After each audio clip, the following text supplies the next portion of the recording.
सभी को नमस्कार। मैं नीरज प्रस्तुत हूँ आप सभी के समक्ष पॉलिटिकल साइंस की अगली कक्षा में।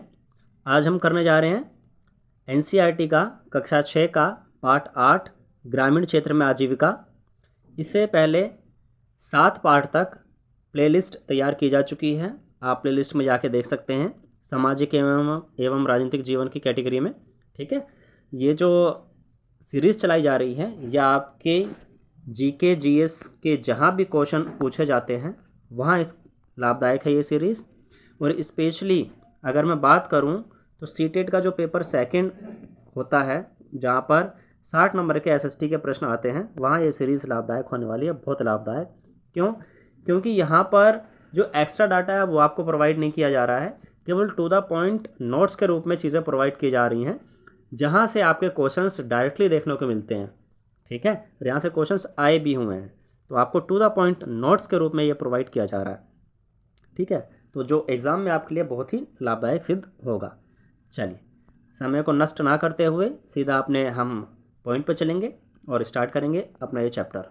ठीक है, चलिए यहाँ आप देख सकते हैं एक गांव का जिक्र है यहाँ।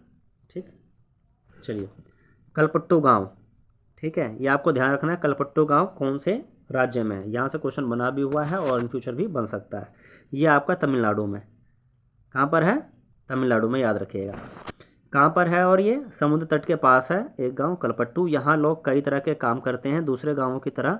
यहाँ भी खेती के अलावा कई काम होते हैं जैसे टोकरी, बर्तन, घड़े, ईंट, बैलगाड़ी इत्यादि बनाना। ठीक है, आपसे क्वेश्चन पूछा जाएगा डायरेक्टली कलपट्टू नाम का गाँव किस राज्य में है या किस राज्य में था, तो आपको उत्तर होगा तमिलनाडु। ठीक है, कुछ काम भी पूछ सकते हैं या कुछ पारंपरिक भोजन भी पूछा जा सकता है कि फला राज्य का क्या पारंपरिक भोजन है, या आपको पारंपरिक भोजन दे दिया या वस्त्र दे दिए और पूछ लिया कौन से राज्य से ये संबंधित है। ये question directly to the point बनते हैं।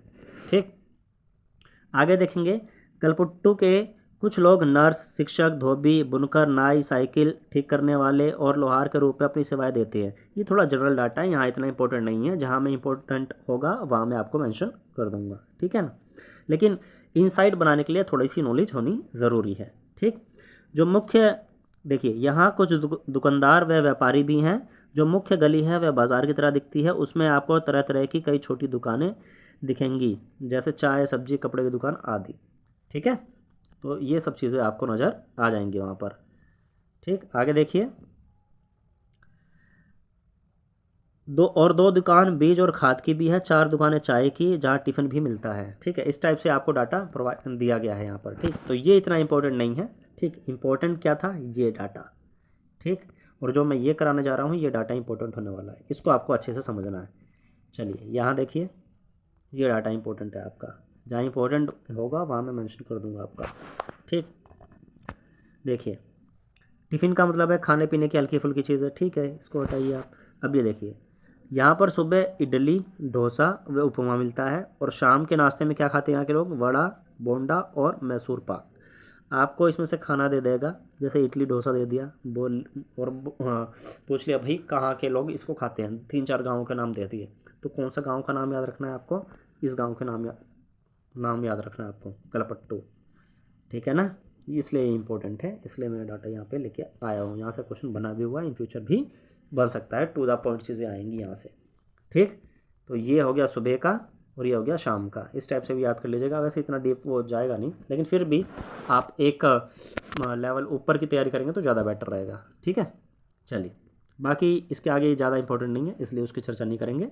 जहाँ तक इंपॉर्टेंट था हमने उसकी चर्चा कर दी है। ठीक है, अब आगे चलेंगे। अब यहाँ देख लेते हैं हम, ये इंपॉर्टेंट डाटा है, कुछ नाम आपको याद रखने इस चैप्टर से। भारत के खेतिहर मजदूर और किसान। देखिए इस कलपट्टू गांव में ना कुछ पात्र आए हैं। ठीक है, और वो पात्र किसी ना किसी रोज़गार से संबंधित है, किसी न किसी व्यवसाय से संबंधित है। तो उनके नाम आपको याद रखने हैं और वो किस व्यवसाय से संबंधित है ये आपको याद रखना है। ठीक है, आपसे डायरेक्टली नाम दे करके भी पूछा जा सकता है या उनका व्यवसाय दे देंगे और उनका नाम पूछा जाएगा कि इस व्यवसाय से कौन संबंधित थे कलपट्टू गांव में। ठीक है, इस हिसाब से क्वेश्चन बनता है। तो कलपट्टू गांव में तुलसी नाम के एक पात्र है। ठीक है, वह जो है एक खेतिहर मजदूर है। ठीक है, क्या है? खेतिहर मजदूर। और शेखर नाम का एक व्यक्ति है, वह छोटा किसान है। और रामलिंगम नाम का एक व्यक्ति है, वो बड़ा किसान है। ठीक है, राम तो हमेशा से बड़े रहे हैं, तो आप राम भाई बड़े हैं तो बड़े किसान से याद कर लेना। शेखर छोटा किसान है, ठीक है, और तुलसी खेतिहर मजदूर है, खेतों में काम करती है। खेतिहर मजदूर यानी खेतों में काम करने वाले मजदूर। सिंपल सा डाटा है, 3 नाम याद करने हैं और तीनों के व्यवसाय याद कर लेना, ठीक है, यहाँ से क्वेश्चन बन जाएगा। आगे देखिए,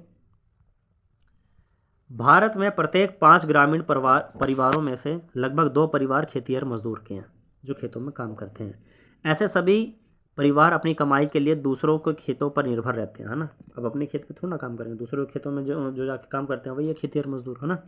इनमें से कई भूमिहीन हैं, मतलब कि जिनके पास कोई भी भूमि नहीं है, ठीक, और कईयों के पास ज़मीन के छोटे छोटे टुकड़े हैं, है ना, बहुत छोटे छोटे टुकड़े हैं, वहाँ पर मतलब ज़्यादा कुछ नहीं हो सकता, ठीक।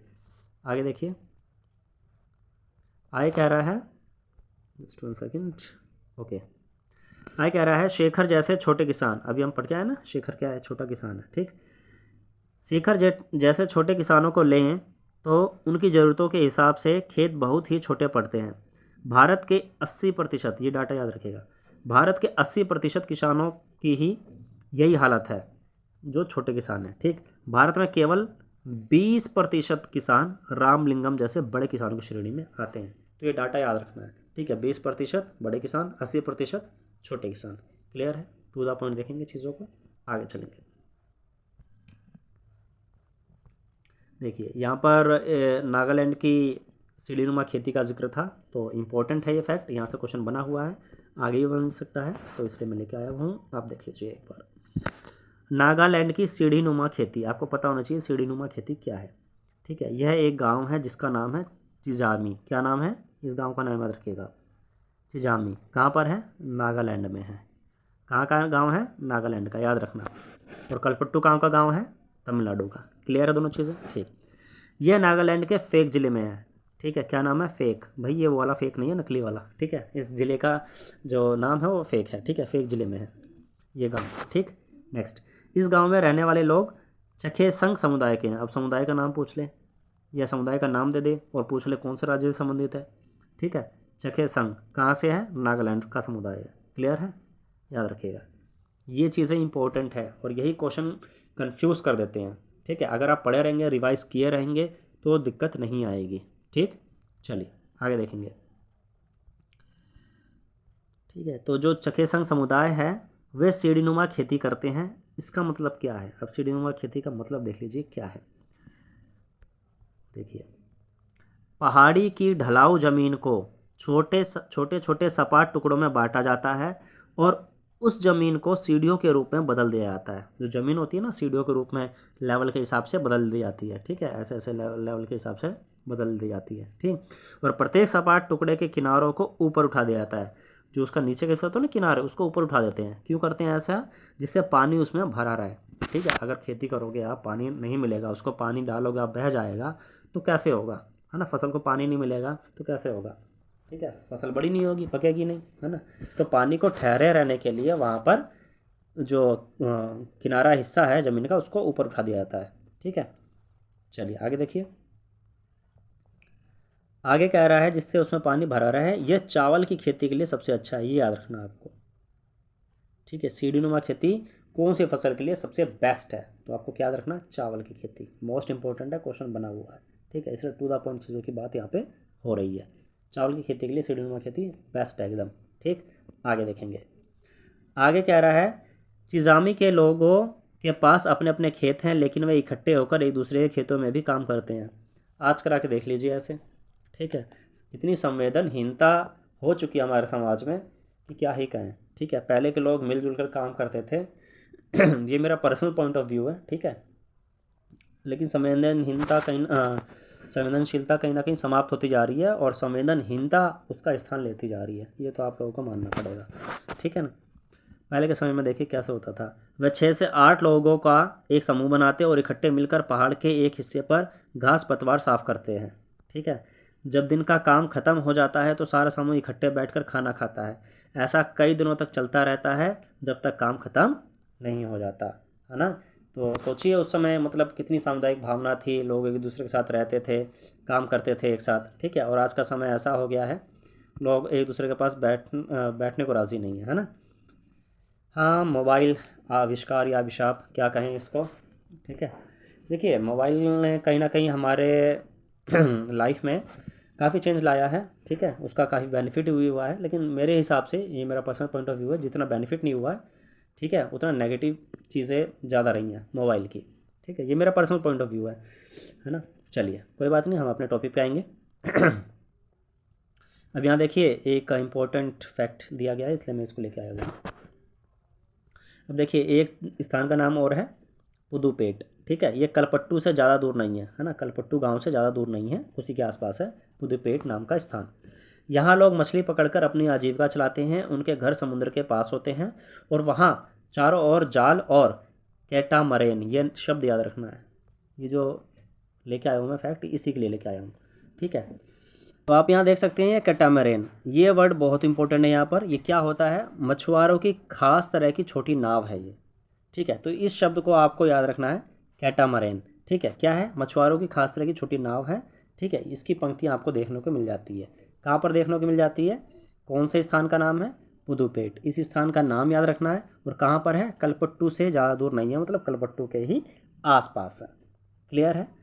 चलिए आशा है आपको वीडियो पसंद आई होगी। अगर आप चैनल पर नए हैं तो चैनल को सब्सक्राइब कर सकते हैं। वीडियो अच्छी लगी हो तो साथियों के साथ शेयर और लाइक करना बिल्कुल ना भूलें। धन्यवाद।